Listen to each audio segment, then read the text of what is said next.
મને પણ હવે રૂક્ષ્મણીની બહુ યાદ આવે છે એમ કહી ભગવાન એવું કહેવા લાગ્યા છે કે જે મને દિલથી યાદ કરે છે એને હું પણ યાદ કરું છું એમ કહી ભગવાન રથ લઈ અને કુંડિલપુર ગયા છે અને કુંડિલપુરમાંથી રૂક્ષ્મણીનું હરણ કરી અને લઈને આવ્યા છે। પરમાત્માનો સંસાર ચાલે છે મહારાજ થયા છે। આ પ્રદ્યુમ્ન મહારાજ સાક્ષાત કામદેવનો અવતાર છે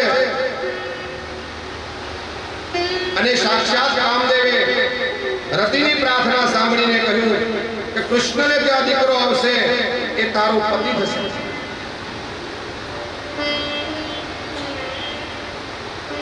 ત્યાર પછી ભગવાનના અનેક લગ્નો થયા છે। એક લગ્ન જાંબુવનની દીકરી જાંબુવતી સાથે થયું, સત્રાદિત્યની દીકરી સત્યભામા સાથે થયું। ચોથું લગ્ન ભગવાન સૂર્યકન્યા કાલિંદીને પરણ્યા છે। ત્યાર પછી સત્યભામા, ભદ્રા, મિત્રવૃંદા અને લક્ષ્મણ નામની કન્યાઓના લગ્ન કર્યા છે। ભગવાને 8 પટરાણી કરી છે અને જ્યારે ભૌમાસુર રાજાએ એના કેદની અંદર 16,000 અને 100 રાણીઓ કન્યાઓને પૂરી રાખેલી અને ભગવાને એમની પ્રાર્થના સાંભળી અને દરેક કન્યાઓને મુક્ત કરી છે। એ દરેક કન્યાઓને મુક્ત કરી કન્યાઓએ કહ્યું પ્રભુ હવે જઈએ કે અમને પણ સ્વીકાર કરો। એટલે કહેવાય છે કે ભગવાનના 16,108 લગ્ન થયા છે।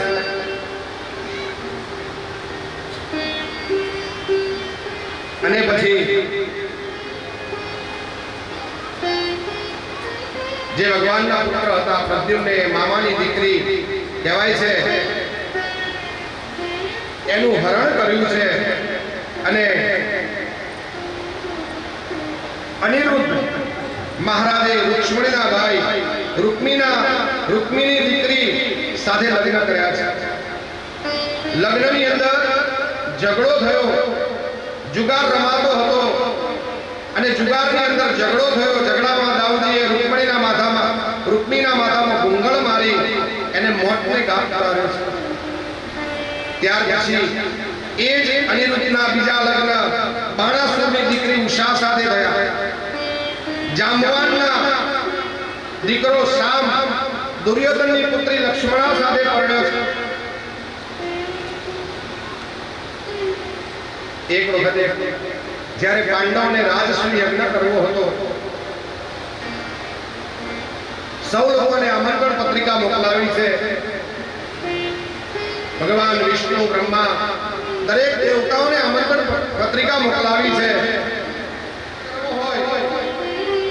તો ચારે બાજુ વિજય થયેલો હોવો જોઈએ, પણ એક જરાસંઘ નામે રાજા હજુ જીતાયો નથી। ભગવાન પોતે અર્જુન અને ભીમને લઈ અને જરાસંઘ પાસે જાય છે। બ્રાહ્મણના વેશે જઈને કહે છે કે એમને દ્વંદ યુદ્ધ કરો અમારી સાથે। જરાસંઘ પોતે સમજી ગયો કે બ્રાહ્મણ હોય તો એ યુદ્ધની માંગણી ન કરે। હું તમને ઓળખી ગયો છું, પણ હવે તમે માંગણી કરી છે તો હું તમારી સાથે યુદ્ધ કરીશ, પણ કૃષ્ણ હું તારી સાથે યુદ્ધ નહીં કરું। કેમ કે તું તો કાયર છે, રણ છોડીને ભાગી ગયેલો છે, એટલે તારી સાથે યુદ્ધ ન કરું। અર્જુન સાથે પણ ન કરું, કારણ કે મારાથી ઘણો બધો નાનો છે। જો યુદ્ધ કરીશ તો ભીમના સાથે જ કરીશ। ભીમે ભગવાનની સામું જોયું છે અને ઇશારો કરે છે કે ભગવાન મને શા માટે હોળીનું નાળિયેર બનાવો છો? ભગવાને કહ્યું કોઈ વાંધો નહીં, તો યુદ્ધ કર અને યુદ્ધ સમયે નજર મારી સામું રાખજે। ભગવાન આ વાતની અંદર પણ ઘણું બધું કહી જાય છે કે જ્યારે અંત સમય હોય ને ત્યારે નજર હંમેશા ભગવાન તરફ રાખજો વાલા। જ્યાં ત્યાં નજર ન ફેરવતા। કારણ કે વૃદ્ધાવસ્થા આવે એટલે યાતનાઓનો ભોગ બનવું પડે. તો અહીંયા ભીમના હાથે જરાસંઘનો ઉદ્ધાર કરાવ્યો છે.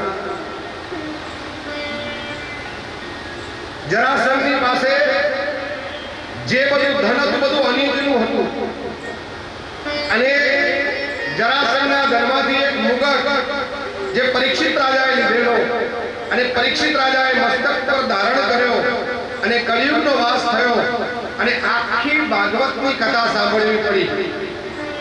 એ મુગટના પ્રભાવથી કારણ કે એની પાસે જે પણ કંઈ બધું હતું એ અનિતિનું હતું.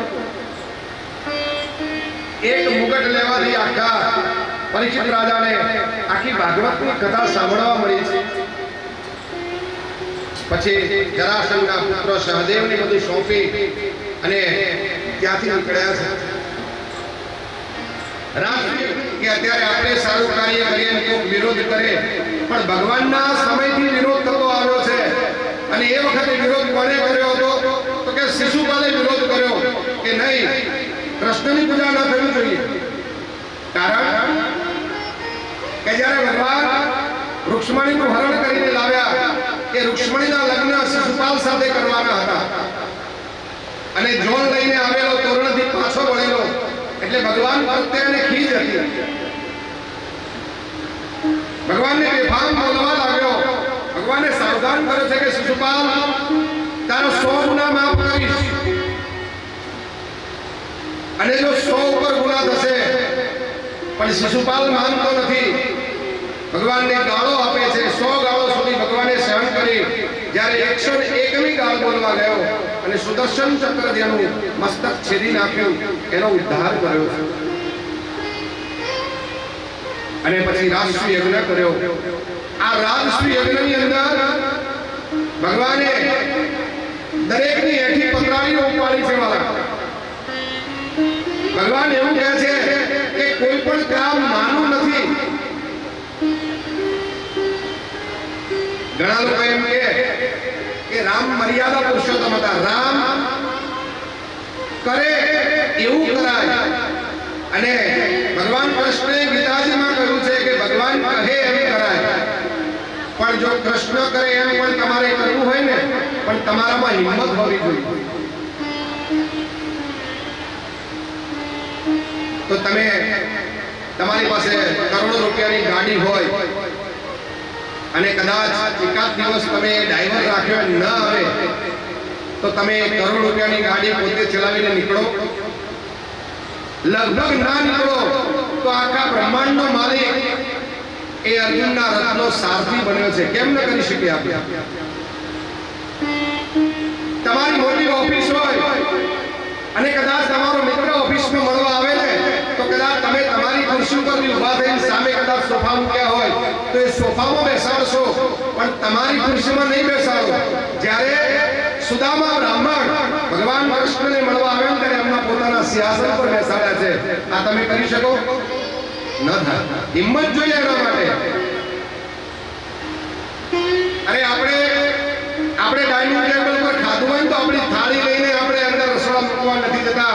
જેને તમારા જેવા બધા જમેલાની હેઠી પતરાળીઓ ઉપાડે છે. વાલા ભક્તો, કૃષ્ણ કરે બધું કરાય.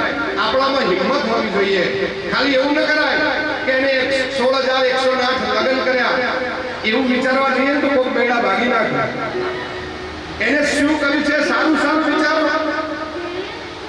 પણ એ બધું કરવા માટે હિંમત જોઈએ. વાલા એટલે ભગવાને શ્રમનો મહિમા બતાવ્યો છે કે તન મન અને ધનથી સેવા કરો. તમારી પાસે પૈસા હોય, ધન હોય તો ધનથી સેવા કરો. તમારી પાસે શરીર સશક્ત હોય તો કોઈ જગ્યાએ શરીરથી સેવા આપો. અને મન માનસિક સેવા પણ એટલી ફળદાયી ગણેલી છે. તમે ભગવાનને મનની અંદર સારું સારું વિચારો ને કે મેં ભગવાનને આજે માલપુઆ ધરાવ્યા, મેં ભગવાનને આજે દૂધપાક ધરાવ્યો, મેં ભગવાનને આજે તુલસીની માળા ધરાવી. તો આ મનમાં વિચારો ને તો પણ એનું પુણ્ય પ્રાપ્ત થાય છે અને માનસિક પૂજા કહેવામાં આવે છે. પણ ઘણા લોકો માનસિક પૂજામાં પણ લોભ કરતા હોય. હવે માનસિક પૂજામાં તમે કદાચ એક વાટકીની જગ્યાએ 1 લીટર દૂધ પાક ધરાવ્યો તો એમાં તમારું બગડી શું જવાનું બોલો? તો વાલા ભક્તો, શાસ્ત્ર કહે છે કે લોભી ન બનતા પણ કરકસર જરૂર કરજો. જીવનની અંદર કરકસર બહુ જરૂરી છે. અત્યારે આપણે તમે હોટેલોમાં જમવા જાઓ, આપણે પાપડ મંગાવીએ છીએ. એ જ પાપડ 2-3 રૂપિયાનો પાપડ ને એની કિંમત જ્યારે હોટલમાં 50 રૂપિયા હોય છે. એ ખર્ચવાની જરૂર નથી વાલા, કારણ કે 50 રૂપિયાનું તો આખું પડીકું લાવો ને તો ઘરમાં બધા ખાઈ લે. એમાં કરકસર જરૂરી છે, લોભ જરૂરી નથી.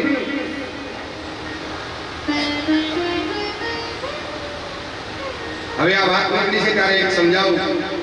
એક શેઠ હતા, બહુ કંજૂસ, બહુ લોભી. એમને કરિયાણાની દુકાન હતી. આજુબાજુના 5-7 ગામના વાળા કરિયાણું લેવા આવે અને ઉધાર લઈને જાય. પછી કે શેઠ 2-4 દાડે આવો ને ગામડા બાજુ તો જમતા જજો અને પૈસા લેતા જજો.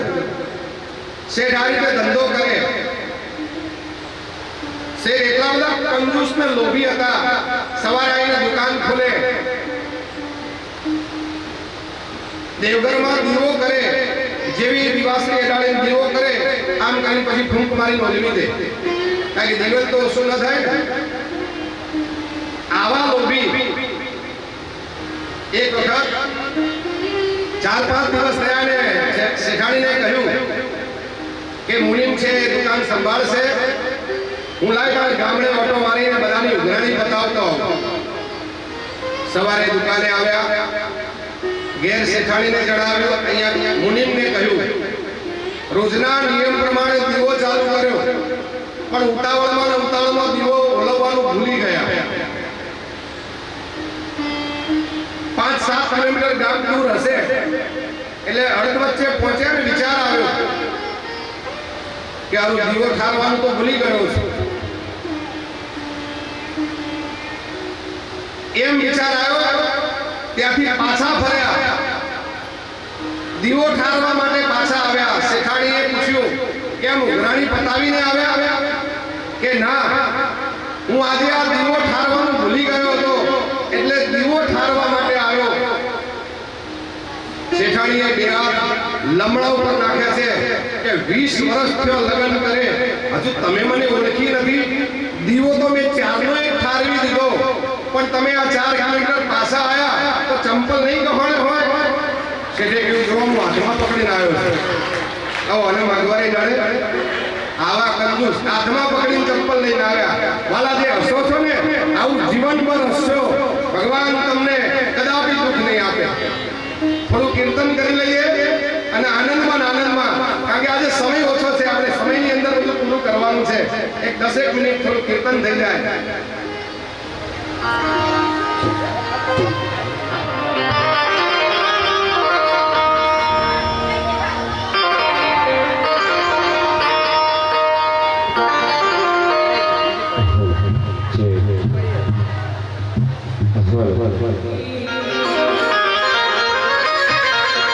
અને ઓલી ઉમરા લાગે ખારી રે, પણ મારા વાલા હાથ વે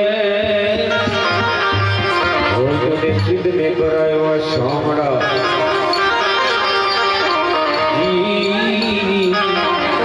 તુને સિદ્ધ ને કરાવ્યા શામડા.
કે ગરુડે રમવા જાતા કે જીવન જીવવા જાતા કે ગરુડે રમવા જાતા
વિરક્ત ઇન્દ્રિયાયેષુ પ્રસાદાત્મા જીતેન્દ્રિય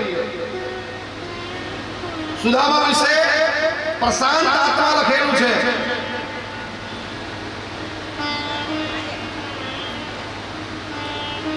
સુદામાને સુશીલા નામે પત્ની હતી, 2 બાળકો હતા.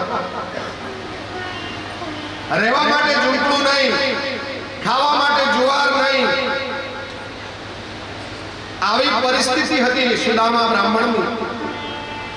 તે છતાં વ્યાસજીએ લખેલું છે કે સુદામા જેવો કોઈ ધનવાન બ્રાહ્મણ ન હતો.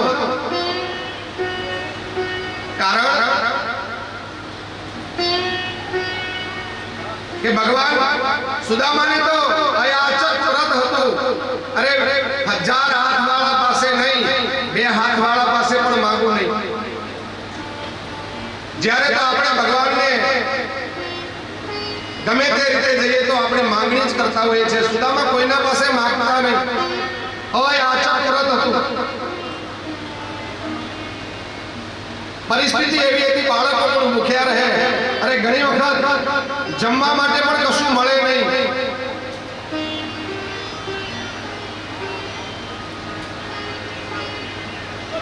આવું વ્રત લઈને બેઠા છે તો એને ગરીબ સી રીતે કહેવું? કોઈના પાસે માંગતા નથી. આપણી પાસે તો બધું હોવા છતાં પણ માંગણીઓ કરતા હોઈએ છીએ.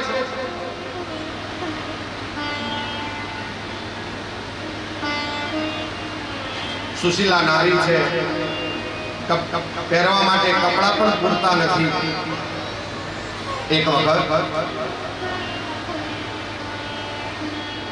જ્યારે સુદામાજી કીર્તન કરી પાછા આવે છે ત્યારે સુશીલાજી કહે છે, તમે એક કામ કરો ને, તમે એમ કહેતા હતા કે મારે એક મિત્ર છે દ્વારિકા વાળા.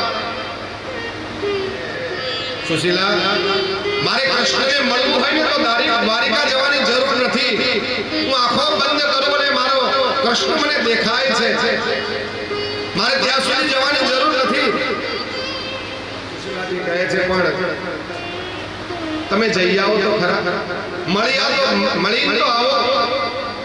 જો એવું નથી કહેતી કે તમારો મિત્ર મોટો રાજા છે, આપણી પાસે બાળકો પાસે ખાવા નથી તો જઈને કંઈક માંગી આવો, એવું નથી કહેતી. માત્ર મળવા જવાનું કહે છે. સુદામાને વિચાર આવ્યો કે આટલા વર્ષો થયા લગ્ન, મારી પત્નીએ મારી પાસે કંઈ માંગ્યું નથી, તો ભલે ને લાવને હું દ્વારિકા જેટલું પાડોશમાંથી માંગીને લાવી હતી, 2 ગણમુઠી જે પણ લાવી હતી બધી જ આપી દીધી. એના બાળકો ઘરમાં ભૂખ્યા છે, પણ એક દાણો ખાવા માટે રાખ્યો નથી.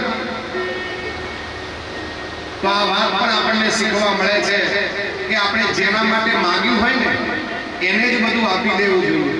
એમાંથી સહેજ પણ આપણા ઘરમાં રખાય નહીં.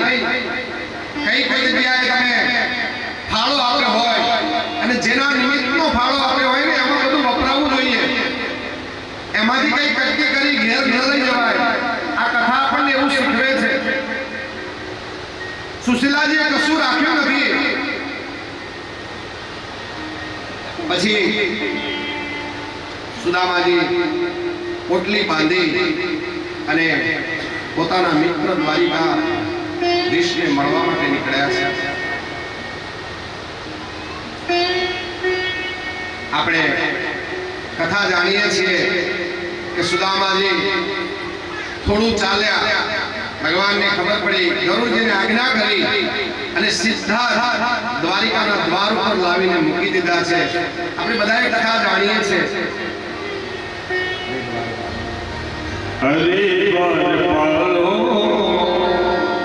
કનૈયા સે કહ દો, હરે વાર પાલો કનૈયા સે કહ દો, હરે સુદામા ગરીબ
મૂક્યા છે.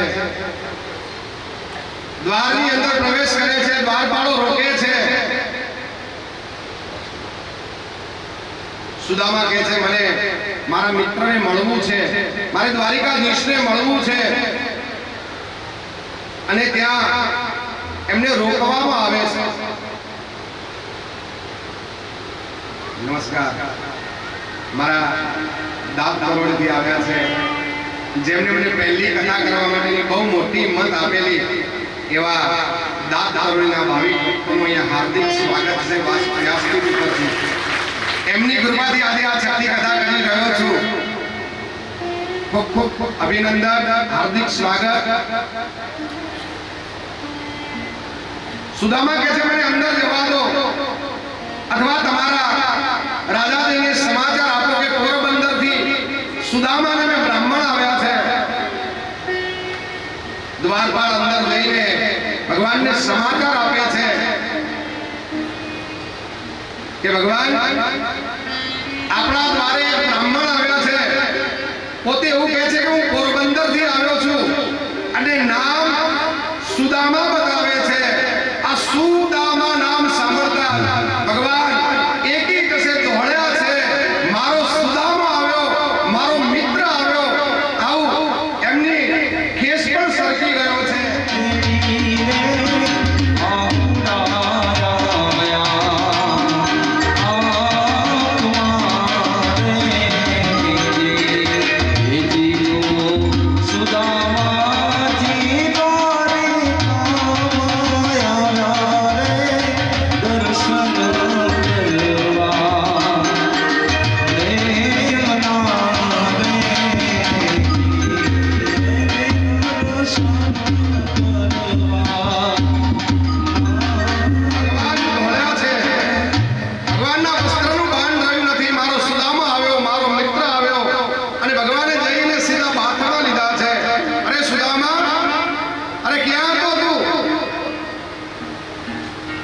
સુદામા, તને મારી યાદ ન આવી? ભગવાન ગળે લગાડી અને સુદામાને ભેટી પડે છે. અરે આવ સુદામા, આવ. સુદામાને માનવેર અંદર મહેલમાં લઈ જાય છે અને જ્યાં ભગવાનનું સિંહાસન છે, સિંહાસન પર બેસાડે છે. અને સૌપ્રથમ ભગવાને સુદામાના પગ ધોયા છે. હવે તમે એમ થાય કે ભગવાન જેવા ભગવાન એક ગરીબ બ્રાહ્મણના પગ ધોવે છે, પણ આનો અર્થ એવો છે કે ભગવાન એક ઐશ્વર્ય છે અને સુદામા એક જ્ઞાન છે. તો ઐશ્વર્ય એક જ્ઞાનના પગ ધોયા છે. અને વાલા ભક્તો, ઐશ્વર્ય કરતા હંમેશા જ્ઞાન મોટું હોય છે. એટલા માટે તમે બધા કોઈ સાધુ સંત બ્રાહ્મણોના ચરણોમાં પડો છો, કારણ કે જ્ઞાન મોટું છે ઐશ્વર્ય કરતા. અને ભગવાને જ્ઞાનના પગ ધોયા છે. પછી ભગવાને કહ્યું, અરે મને ખબર હોત કે તું આવવાનો છે તો હું જમત નહીં, હાલ જ જમ્યો છું. એક કામ કર, સ્નાન કરી લે, પછી આ જમી લે, પછી આપણે નિરાતે વાતો કરીએ. સુદામાએ સ્નાન કર્યું, ભોજન કરાવ્યું છે અને હિંચકા ઉપર બેસી બંને વાતો કરવા લાગ્યા છે.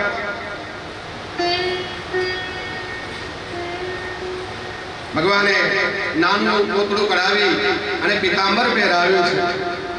બંને હિંચકા ઉપર બેસીને વાતો કરે છે કે સુદામા, તારા લગ્ન થઈ ગયા? કે છે હા. તો મારા ભાભીનું નામ શું છે? તો કે સુશીલા. તારે સંતાન છે? કે હા, મારે 2 દીકરા છે. તું કરે છે શું? કે બસ સંધ્યા વંદના કરું, ભગવાનનું નામ સ્મરણ કીર્તન કરું અને એમાંથી જે કંઈ આવે એમાંથી હું મારું આજીવિકા ચલાવું છું. સુદામા કે, કાના, તું બધું મને પૂછે છે, પણ તે લગ્ન કર્યા કે નહીં? હા સુદામા, મેં પણ લગ્ન કર્યા. તો કે છે મારી ભાભી ક્યાં છે? તો ભગવાન આમ આંગળી કરીને બતાવે છે. સુદામા ગણે છે 1 2 3 4 8 સુધી ગણે છે. મનમાં વિચાર્યું, અહીં તો એકનું પૂરું થતું નથી, તાર તો આટલો બધો વૈભવ છે, તો 8નું પૂરું કરી શકે. અષ્ટ પ્રાણી હતી ભગવાનની. બંને જૂની વાતો કાઢી છે.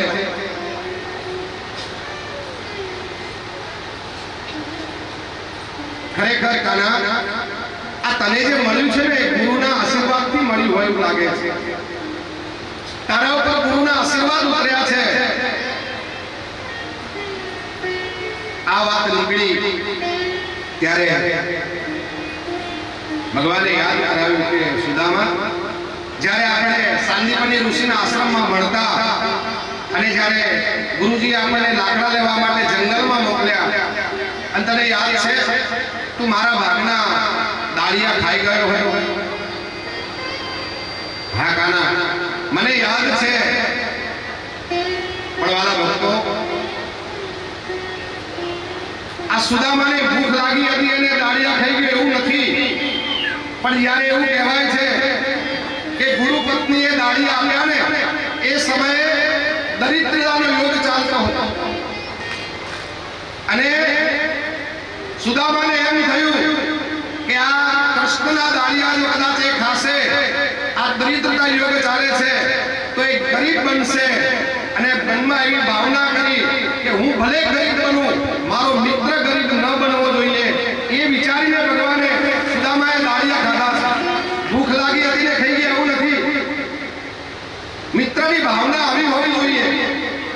મિત્ર ऐसा कीजिए ढाल सरीखा હોય, સુખ में पीछे रहे, दुख में आगे હોય. તાળી મિત્રો અનેક મળે ભાઈઓ, પણ જે દુઃખમાં આવીને ઉભો રહે ને એવા મિત્રો કરજો વાળા. એટલે જ તો કહ્યું છે ભાઈ બંધ માં ઘણું ફેર છે. ભાઈ બંધ કોની કહેવાય લો, ભાઈ બંધ કહેવાય લો.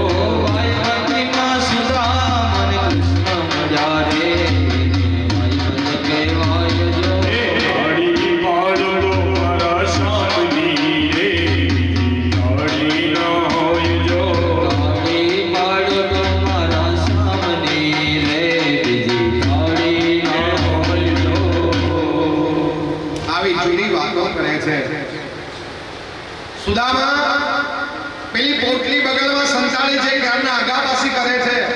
ભગવાન સમજી ગયા કે સુદામા કઈ લાયા છે પણ આપતા નથી.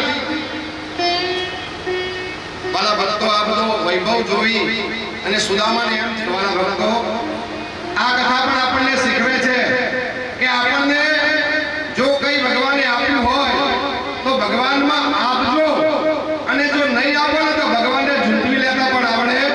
એટલા માટે કહ્યું છે, બધી એ વસ્તુ ગોવિંદમ તુભ્યમે સમર્પય, તારું છે અને તને આપવાનું છે એવા ભાવથી કરજો વાલા. બાકી નહીં આપો તો એને ઝૂંટતા આવડે છે. સુદામા પાસેથી પોટલી ખોલી છે, એક ગાંઠ ખોલી પ્રારબ્ધની. જેટલું દ્વારિકામાં હતું એટલું પોરબંદરમાં મળ્યું છે. ભગવાન એક પછી એક પ્રારબ્ધની ગાંઠો ખોલતા જાય છે. જોયું પૌવા, ત્યાં ઉભેલી પટરાણીઓ, આ તો પૌવા છે.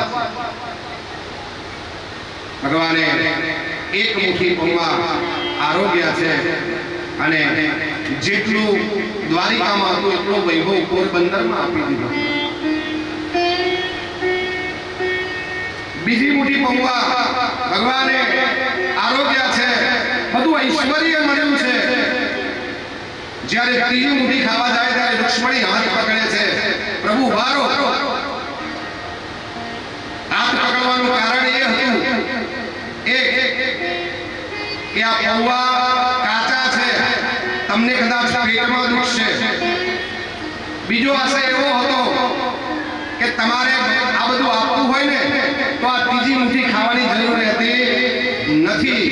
અને ત્રીજો આશય એવો હતો કે પ્રભુ આ બ્રાહ્મણના ઘરની પ્રસાદી અમને પણ ખાવા દો તો અમારા પણ પાપ બળી જાય. એ આશયથી ત્રીજી મુઠ્ઠી રોકી છે ભગવાનને. કારણ કે આ બ્રાહ્મણના ઘરનું અન્ન જો અમે ખાઈએ ને તો અમારા પણ પાપો બળી જાય. આવો આશય હતો. આ પવિત્ર બ્રાહ્મણના ઘરનો પ્રસાદ છે. ભગવાને જેટલું ઐશ્વર્ય દ્વારિકામાં આપ્યું બધું પોરબંદરમાં આપ્યું છે. સુદામા એક દિવસ રોકાયા છે. બીજા દિવસે સવાર કર્યું, સ્નાન કર્યું, સંધ્યા વંદન કરી, અને સુદામાજીએ વિવેક કર્યો, કાના હું જાઉં. ભગવાને કહ્યું, હા સુદામા જવું છે, હારદાન પછી આવતો રહેજે. સુદામા વિચારે છે કે ઘણા વર્ષે મળ્યા તો રહેવાનું કહેતો નથી. ભલા ભગવાનને તો રાખવા હતા, સુદામાજીને રોકવા હતા, પણ આટલો વૈભવ પોરબંદરમાં આપ્યા પછી પણ સુશીલા એક અન્નનો દાણો પણ મોઢામાં ગાલ્યો નથી. કેમ કે પતિને જમાડ્યા વગર જમવાનું એને વ્રત હતું. અરે સુદામા અહીંયા જમી લેતો હતો, પણ મારા ભાભી તઈ ભૂખ્યા છે એટલે ભગવાને સુદામાને રોક્યા નથી. બાકી ઘણી ઈચ્છા હતી. સુદામાને વળાવવા માટે દરવાજા સુધી જાય છે. સુદામા ઉમરા બહાર જવા ગયા ત્યારે સુદામા પાછો મારે તને એક વાત કહેવી છે. સુદામા પાછા આવે, બોલ કાના. કઈ નહીં જાત કર. પાછા સુદામા ઉમરાની બહાર જવા માંડ્યા અને ફરીથી બોલાવે છે કે સુદામા આય, મારે તને વાત કહેવી છે. તું મારી ભાભીને યાદ આપજે. ભગવાને વાત બદલી નાખી છે. સંદેશાની વાત સાંભળી અને સુદામાએ કહ્યું કે હા, તારા ભાભીએ તારા માટે એક સંદેશો મોકલાયો છે. સુદામા કહે છે, તારી ભાભીએ કહેવડાવ્યું છે કે એક માસ વય પાઠ में 2 एकादशी होई, सो प्रभु दीन दयाल हमारे दिन प्रतिदिन हो. एक મહિનામાં 2 અગિયારસ આવે તો સાચું છે, પણ ભગવાન તમારી કૃપા કેટલી છે, અમારે તો રોજ અગિયારસ હોય છે. એમ નથી કીધું કે અમારે ખાવા અન્નનો દાણો નથી, એવું નથી કીધું. ભગવાન એનો વળતો જવાબ આપ્યો છે कि होनी थी सो हो गई, अब ऐसी ना होई. भाभी तेरे भवन में अब द्वादशी नित्य होई. હવે તમને ખાવાના ફફા નહીં પડે,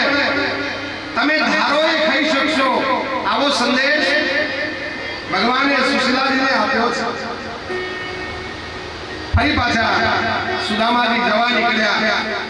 રોક્યા છે, સુદામા પાછો આવ, મારે તને હજુ પણ એક વાત કહેવી છે. તને ખોટું તો નહીં લાગે ને? અરે ના, તું કેને.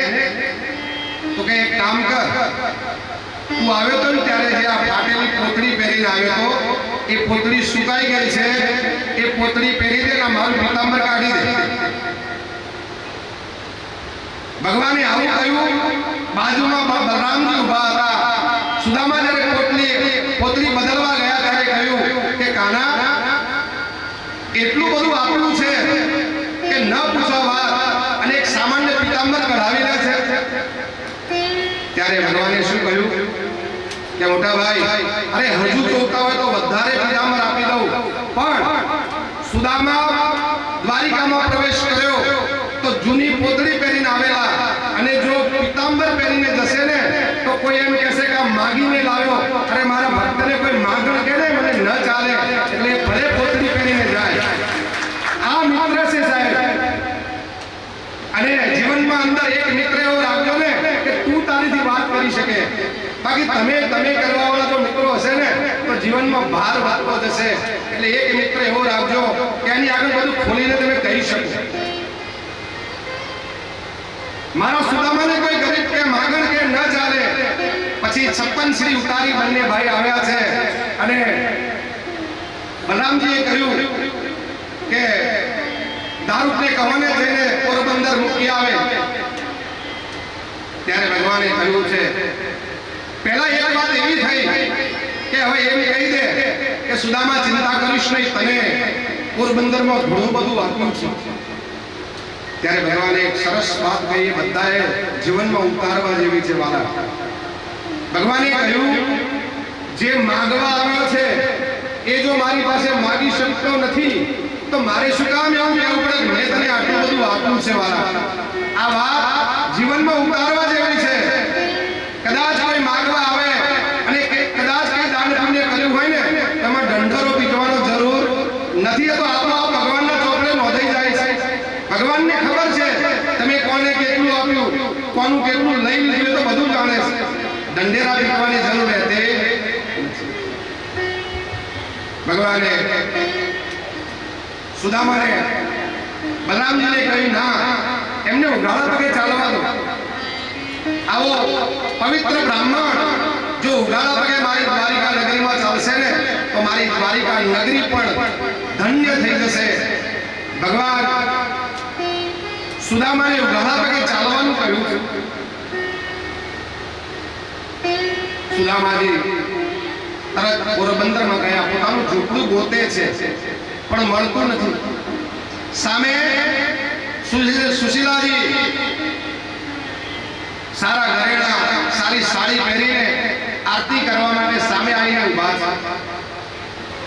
સુદામાજી જોવે છે, મારું ઝૂંપડું ક્યાં? આ તો મહેલ થઈ ગયો. અને સુદામાજીની આરતી ઉતારે છે. સુદામાજીની આરતી ઉતારે છે અને પછી સુદામાજીને અંદર આવી એમને જમાડી અને પોતે જમે છે. તો પરીક્ષિત, આ મિત્ર ભાવની કથા આ છે. પછી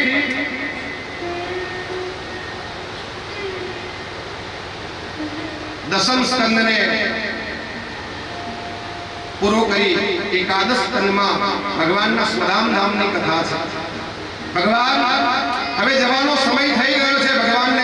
ભગવાન પોતે બધી માયા સંકેલવા માંડ્યા છે. એમને બ્રાહ્મણનો શ્રાપ હતો. ભગવાનના પત્ની જાંબુવતીનો દીકરો સાંબે જ્યારે બ્રાહ્મણનું અપમાન કર્યું, પોતાના કેળે મુસળ બાંધીને કહ્યું, બોલો મારે દીકરો થશે કે દીકરી?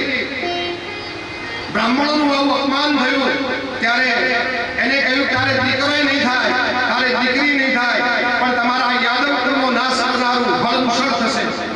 આવો શ્રાપ બ્રાહ્મણોએ આપ્યો છે.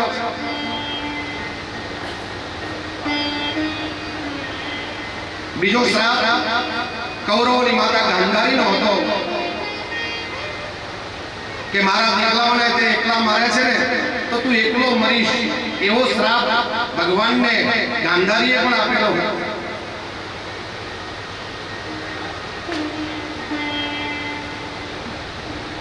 અને એ શ્રાપમાંથી દ્વારિકામાં બધું અણધાર્યું થવા લાગ્યું.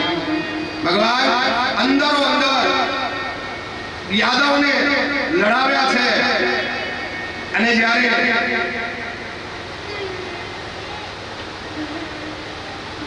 ભગવાન પોતાની લીલા સંકેલવાનો વિચાર કરે છે, ઉદ્ધવજીને કહે છે કે ઉદ્ધવ, હવે મારે જવાનો સમય આવી ગયો છે. હું મારું આ તેજ આ શ્રીમદ ભાગવતમાં પધરાવતો જાઉં છું. અને તમે આ ભાગવતને દુનિયાની અંદર પ્રચાર પ્રસાર કરજો. જે માણસ આ મારા ભાગવતના શરણે આવશે ને એ સ્વયં મારા શરણે આવેલો ગણાશે. કારણ કે આ ભાગવત ભગવતા ઉદિતમ પ્રોક્તમ ઇતિ ભાગવત, સ્વયં ભગવાનના મુખમાંથી નીકળેલું આ ભાગવત છે. અને એની અંદર ભગવાને તેજ પધરાવેલું છે. એટલે વાલા આ ભાગવતની આપણે પૂજા કરીએ છીએ. આ કોઈ સામાન્ય ગ્રંથ નથી.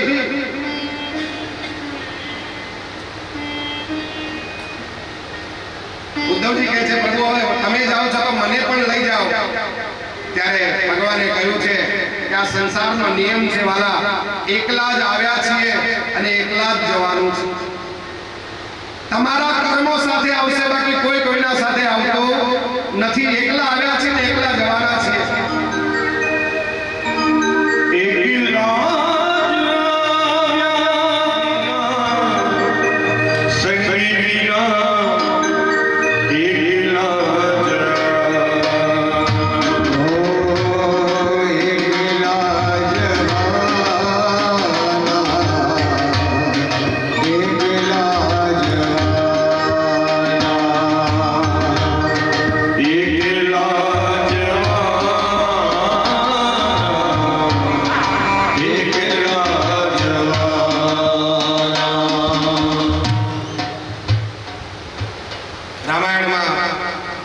ભગવાનની પાદુકાઓ ભરતજીને આપેલી એમ ભાગવતની અંદર ભગવાનની પાદુકાઓ ઉદ્ધવજીને આપી છે. બદ્રિકાશ્રમમાં જઈ એની સ્થાપના કરજો. આ બાજુ દ્વારિકામાં અનિષ્ટ થવા લાગ્યું. અંદરો અંદર બધા ઝઘડવા લાગ્યા છે. અને ભગવાન પારસ પીપળા નીચે જઈ અને પોતે બેઠા છે. આ બાજુ જરા નામનો પારધી પોતે શિકાર કરવા માટે આવ્યો છે. જે હળમુસળ જેનો ટુકડો એક નદીમાં પડેલો, એને માછલી ગળેલી, અને શિકારીએ જ્યારે જરાએ માછલી પકડી અને માછલીને ચીરી છે, એમાંથી એક ટુકડો નીકળ્યો છે. એ ટુકડાને ઘસી અને અણી કરી છે, એનું તીર બનાવ્યું. અને જ્યાં ભગવાન પારસ પીપળા નીચે બેઠા, જરા પારધીને થયું કઈ ખોટું કર્યું છે. દોડતો આવે છે અને ચરણમાં પડે છે, પ્રભુ માફ કરજો, માફ કરજો. મેં સમજ્યું કે કઈ પ્રાણી છે, મારી ભૂલ થઈ છે, મને માફ કરજો. ત્યારે ભગવાને શું કહ્યું કે જરા ચિંતા કરીશ નહીં. આજે તારો ને મારો હિસાબ પૂર્ણ થયો છે. વાલા ભક્તો યાદ રાખજો, આ ભગવાન કૃષ્ણ જેવો કોઈ ન્યાયાધીશ નથી. એને કહ્યું છે તારો ને મારો હિસાબ પૂર્ણ થયો. કે કેમ? કે રામા અવતારમાં તું વાલી હતો અને સંતાઈને મેં તને બાણ માર્યું હતું. આજે હું કૃષ્ણ અવતારમાં તે મને બાણ માર્યું છે. આજથી આપણો હિસાબ પૂર્ણ. તો વાલા ભક્તો, જો ભગવાનને પણ આગળના કર્મોનું ફળ ચૂકવવું પડતું હોય તો આપણે તો મૂળ મનુષ્ય છીએ. શા માટે અભિમાન? આપણે પણ આપણું કરેલા કર્મોનું ફળ ભોગવવું પડશે અને ભોગવવું પડશે. ભગવાન કોઈને છોડતા નથી વાલા, અને તમારા કર્મો પણ કોઈને છોડતા નથી. ભગવાને ન્યાય કર્યો છે. 125 વર્ષ ભગવાનની આવરદા હતી. 125 વર્ષ ભગવાન જીવ્યા છે. મેં તમને પહેલા દિવસે કહ્યું કે 11 વર્ષ અને 54 દિવસ ગોકુળમાં રહ્યા છે, 12 વર્ષ મથુરામાં રહ્યા છે. અને વાલા વાલા તો તાળીઓ પાડો, આપણે ગુજરાતની અંદર 100 વર્ષ રહ્યા છે દ્વારકામાં. આ ભૂમિ એવી છે. આજે પણ વસઈપુરામાં ભગવાન અહીંયા હાલ બિરાજે છે. તમારી કથા સાંભળે છે. પણ કહીને તમારો ભાવ હોવો જોઈએ, તમારી નિષ્ઠા હોવી જોઈએ. ભગવાન સ્વદાન ગમન